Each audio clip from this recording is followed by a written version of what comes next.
Hello, I'm Stephen Cruz. I'm a mortgage broker with Paragon Mortgages and mymortgagebroker.com. And today I wanted to talk a little bit about um, condo special assessments and how to finance those and how we can possibly pay for those. And so before I do, let me just remind you that if you like these videos and think they're informative, please press the subscribe button below and the like button, and then you'll see my videos in your feed as I produce them, and hopefully they're informative. And if you find there's any videos you'd like me to cover, any topics you'd like me to cover, let me know in the comments, and I will be happy to do that. So let me just share my screen so that you can see what we're talking about here. So how to pay for condo special assessments. And so I'm going to cover a little bit about what a special assessment is, options for financing and paying for it, talk about unsecured financing, some mortgage financing, and then just summarize everything afterwards. So what is a condo special assessment? If you own a condo, and there is some project that the condo corp wants to do, or there's some maintenance that needs to be done, and there isn't enough money in the condo by the reserve fund, then the condo will often assess a special assessment where every one of the owners has to contribute some money to be able to pay for something that's going to be repaired or fixed, or a project or whatever. I've seen special assessments for putting in security in buildings.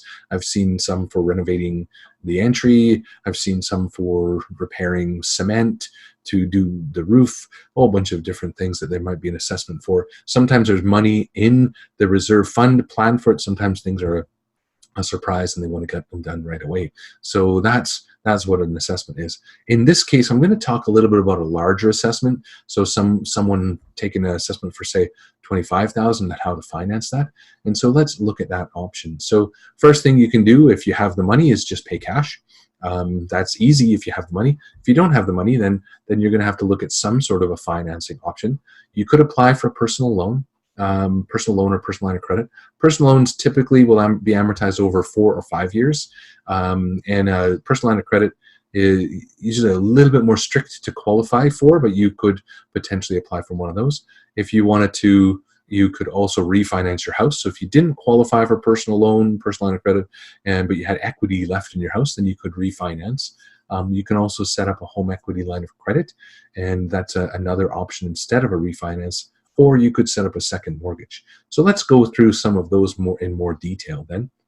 So if you wanted to do a personal unsecured loan, a loan or line of credit, let's say for $25,000, a loan at 8% amortized over 5 years, the payments are going to be about $507 a month.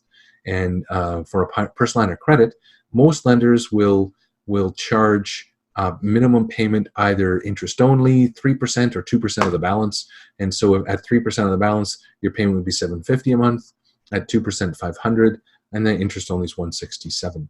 I'm just using 8% in these calculations here, but that gives you an idea of what it's going to cost you if you set something like this up. If you decided to do a mortgage instead, then there's 3 options. You could refinance your existing mortgage. Most people would be mid-term, and so there might be a penalty. And so if there's a penalty, it might be not worthwhile refinancing it because the penalty's too big. And so then I would recommend a home equity line of credit or a second mortgage in that case. But when you refinance, the maximum financing that a lender can offer, a conventional lender like a big bank or a monoline or a trust company, credit union, it'd be 80% of the value of your house. You're often going to get a good interest rate.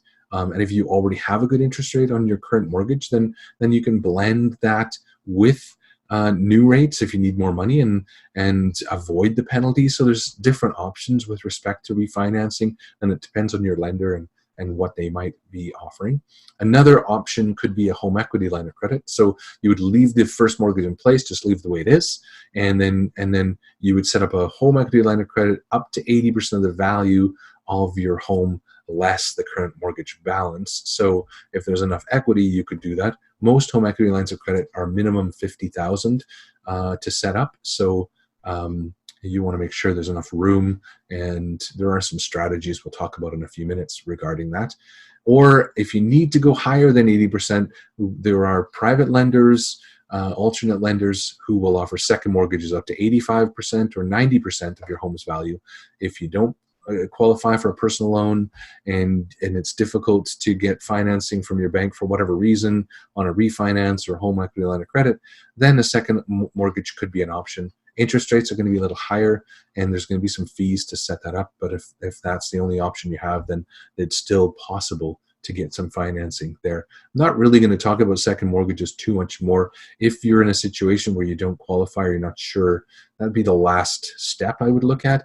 And I'm happy to chat with you or review your options. Just connect with me.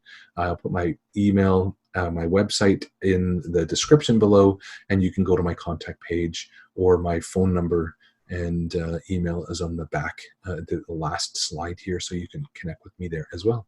So let's look at a refinance, and let's basically look at a little case study. So if someone has a condo that's worth, say, $300,000, the mortgage balance is around $190,000, and let's say the assessment is $25,000. So their current mortgage payments are $1,000 a month, $1,050, and the maximum financing they can get on their condo when they do it through a bank is 80% of the value. So 80% of 300 is 240,000. So they need 215, 190 plus 25. And so in that case, 215,000 is under the 240, and their new payments are going to be similar to the payments they're making now. About 1,030 amortized over 25 years here. If they want to pay more, they can. If you're going to do something like this, there are some costs to set this up. There's going to be legal fees. There's going to be an appraisal cost. And so if you had some other debts, or you wanted to invest in something else, or put money in RSPs or whatever, if you're going to do this, it might be worthwhile doing some other things as well, since you're paying these other fees to set this up. Another option could be a home equity line of credit. I have to keep moving my little screen around. And with respect to the home equity line of credit, they can still the maximum financing is 80% of the value, and the minimum line of credit amount is $50,000. So in this example, $300,000 value, mortgage of $190,000, special assessment of $25,000, we would set up a home equity line of credit for $50,000 and then use $25,000 to pay for the assessment. That would mean you'd have $25,000 left over to use in the future if you wanted to, or just not use it. I do have a lender today that is covering the cost of the legal and appraisal fees, so setting this up actually wouldn't cost you anything. The requirements to qualify for a home equity line of credit is actually higher or more stringent than for a mortgage. So it is possible to do it, and in fact today, right now, it is possible to get it at no cost. So no legal fees, no appraisal costs, but the qualifying is a little bit more stringent. And then if you did set this up for a $95 for $25,000, it's a $95 payment a month. So that's actually not too bad. It's about half the cost of an unsecured line of credit, interest-only payment.